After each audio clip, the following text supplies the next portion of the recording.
Hi students, welcome back. So coming to the next topic in database management system. So in this video, I'll explain about the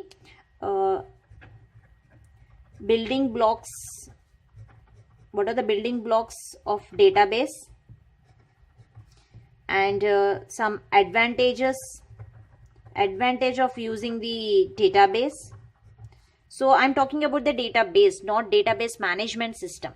So what are the building blocks for database and advantages of database and some applications of database and some drawbacks of database. So these are the topics that I want to cover in this video.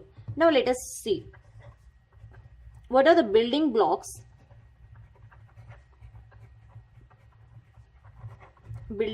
of database. So the main building blocks of the database, to implement the database, we required columns or fields, rows, or you call tuples, or another name for tuples is the record, and tables. So these are the three building blocks that are used in the database. If you want to create a database, if you want to store the data in database, you require these three building blocks. So if you know these three building blocks, then you can store the data in database. Now coming to the second one. So what is the second one? What are the advantages? Let us see the advantages of database. Let me explain one by one. So first is the data independence. So if you store the data in database, the first advantage here is the data is independent. So it is independent to one another. So the data will store in different tables. So one is independent to another. So here we can save the data and we can make each table independent to each other. Second one, efficient data access. We can access, means the database can access the data efficiently. So when compared to the file system, the database can access the data efficiently with faster and more secure. Third one, data integrity and security. So if you use the database system rather than file system, it has the data integrity and the security will be there. Fourth one, data administration. So this is one of the advantage of using the database, data administration. So everything will be under the control of the administrator. So only the person who is having the username and the password, he can only modify the data which is present in the database. So that's why it's having more secure. When compared to the file system, the database is more secure. Why we are saying it is more secure? Because only the permission, the user who is having the permission, he can only modify the data that is present in the database. So everything will be under control of data administration. Next, concurrent access and crash recovery. So we can access the data concurrently. That is one of the advantage, and also it can have a chance of crash recovery. Something is happened in the database, so you can recover your data in a database, whereas in the file system, once your file is lost, you can't able to recover that file. But in database, a crash recovery can be possible.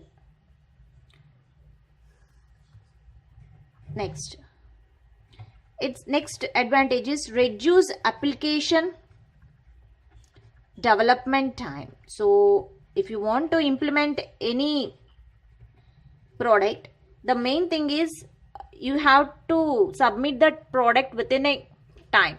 So for that, this database may be very helpful because it reduces the application development time. So already the tables will be created, or the data already stored that in can be retrieved or modified efficiently with fast access. So it helpful in reducing the application development time. So these are the advantages of using the database. Now let us see what are the applications. So in which areas these database will be used? Applications of database. Okay, so here the database can be used in banking. So in banking areas we use the database. So in banking, in which fields they are using, for what purpose they are using the database? For all transactions, whatever the transactions that are going in the bank, so that will be based upon complete database. The another application is database will be used in airlines. So in airlines, the database will helpful for reservation and scheduling the flights. For all these purposes, the database will be useful. Next application, in universities. So universities also database management system will be used. So in universities, for registrations of the students or staff or whatever may be, for registrations and for calculating the grades and the marks and the information of a student, we require the database. Next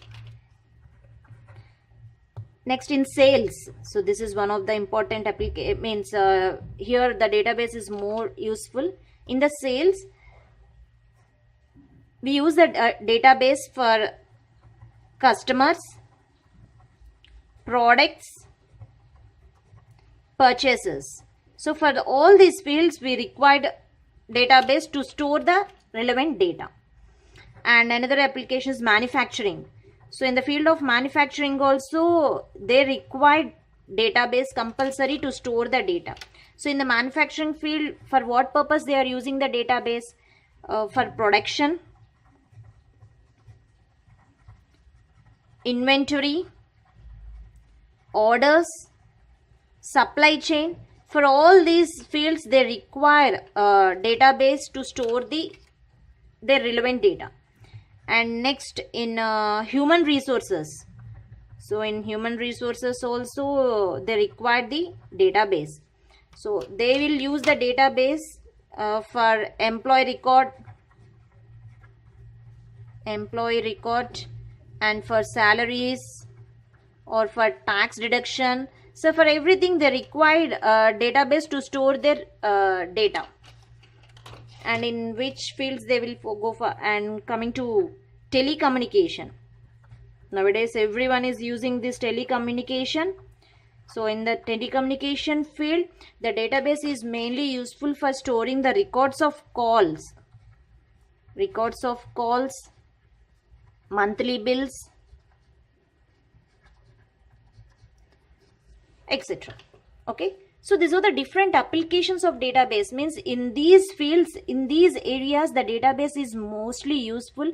And without database, everything they can't run the organizations. So it's a very useful. So in the banking, they'll use for transactions, airlines, reservation schedules, and universities for registration, sales, customs, products, purchases.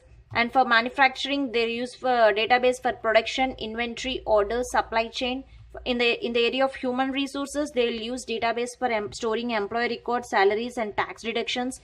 And in the field of telecommunication, they use the database for records of calls and monthly bills. Okay. So far we had seen the building blocks of database, applications, advantages. Now coming to the disadvantages of using the database. So whenever there is an advantage, obviously disadvantage will be there. So why not use database management system? So let us take the database management system. So why not use database management system? The main reason for not using the database management system is the only thing is the overhead cost of using DBMS. So this is the main reason of not preferring for database management system. So everything is fine, means all having only the most it having the advantages. The only disadvantage is not going for database is the overhead cost of using database. So in which how we can say it is overhead cost? Because high initial investment in hardware, software and training. So we require high investment at the starting to buy the hardware and software and to give the training to the people regarding to the how to use the database software. So this is a high initial investment will be there. That is it makes the overhead cost and cost of defining and processing data. So cost of defining and processing data also overheads the cost of DBMS, and also overhead for security, concurrency control and recovery. So for all these reasons, mostly they are saying that these are disadvantages, means these disadvantages, for these reasons the cost of the using DBMS becomes overhead. So for the security and to maintain concurrency control and for recovery also they need some overhead. Then how can we maintain this overhead? So hence it may be more desirable to use regular files under. So in the most of the cases we will go for the DBMS only, but whenever you require, it means whenever it is more desirable in you can go for the regular files, like suppose simple well defined database applications that are not expected to change. So in that cases we can go for the files rather than database management system. Means some constant data is want to stored. Okay, if you want to store some constant data in database, rather than going for the database, it's better to store that data in the files. So whenever there is a chance, there is no chance, if you want to make the data as constant, so they are not expected to change, in that cases it's better to go for the files rather than the database management system. It may some overhead cost may be reduced. And another thing is no multiple user access to data. Suppose if only one person wants to access the data, that data wants to access only by one person, it's better to save the data in the files rather than going for the database management system. Because the database management system is mainly useful for multiple people wants to access the same data. In that cases they will go for the DBMS. But if only one person is want to access the data, it's better to go for the files rather than DBMS. So this is about the introduction part of the database management system. Thank you.